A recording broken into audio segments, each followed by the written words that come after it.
Hello there, students. We're going to go over two examples of modern issues in federalism, specifically the aftermath of Hurricane Katrina and the Affordable Care Act, both of which I realize more and more are becoming outdated, and the Affordable Care Act might not survive the year. And we've had many other natural disasters since, but I'm going to use these examples because they are great examples. So, no sass. So Hurricane Katrina, you all probably remember, you're young enough, or old enough. It happened in 2005, and it destroyed the Gulf Coast and flooded New Orleans after the levees broke, and there were a lot of issues with it. I'm going to upload a link to a video of commentary by Kanye West on the federal government's response to Hurricane Katrina. It's not that I necessarily agree with Kanye West, but I think that he provided commentary that wasn't very common at the time on the plight of minority groups when it comes to getting help after a natural disaster.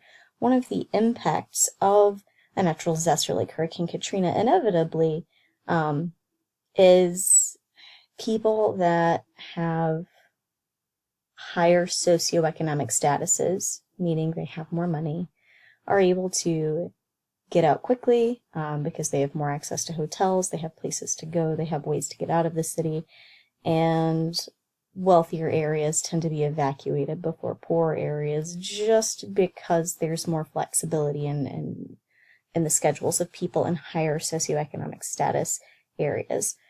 So basically what happened was Kanye West at a telethon event to raise money for the victims of Hurricane Katrina infamously said that George Bush did not care about black people. Now, I don't want to comment on whether or not George W. Bush does or does not care about black people, but I'm going to upload it because, again, I think that despite whether you agree with it or not, it is reflective of commentary that we don't often hear, right? You don't often hear the stories of,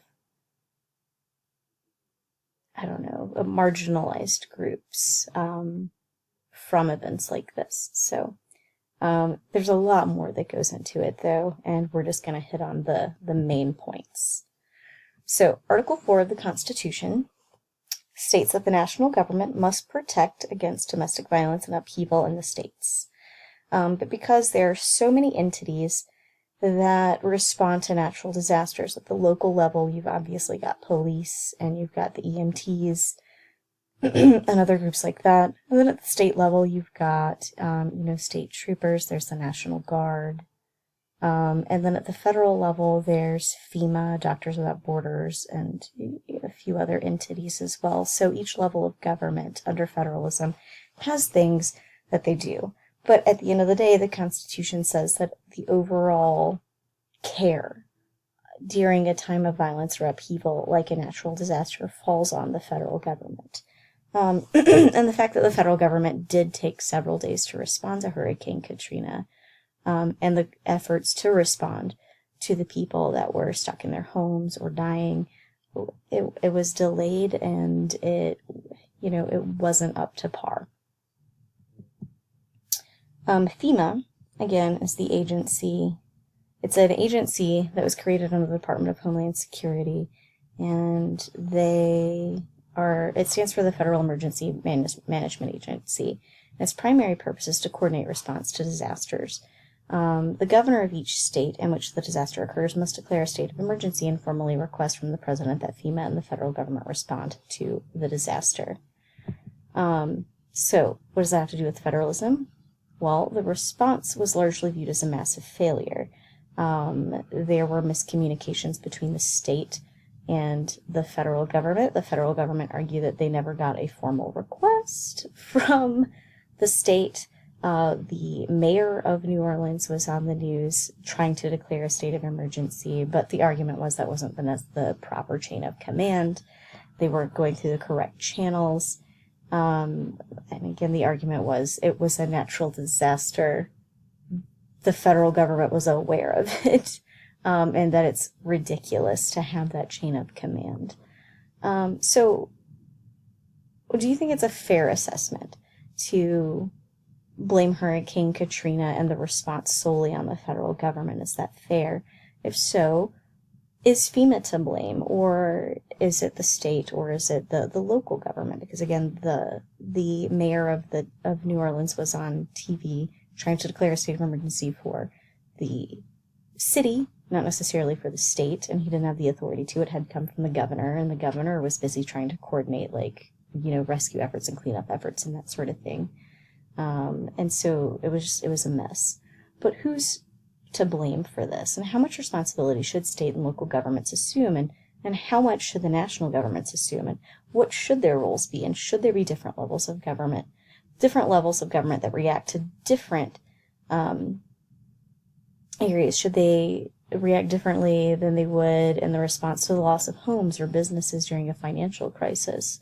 So these are all questions that this event brought up regarding federalism. Basically, the concern is that the roles of all of the branches or all of the levels of government are too intertwined.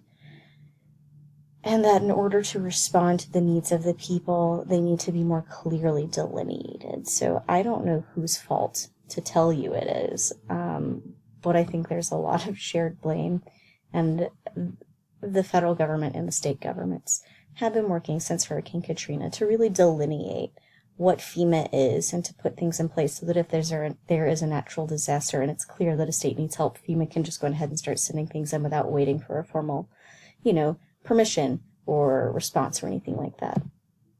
Then there's the Affordable Care Act. I'm going to attach a short article on the ACA and the Supreme Court's decision on its constitutionality. So for your flipped assignment, what I would like for you to do, and this is your only flipped assignment, is read through it. What did the Supreme Court decide on the ACA and why?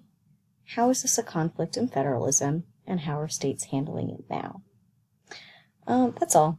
I will see you all tomorrow. Have a good night.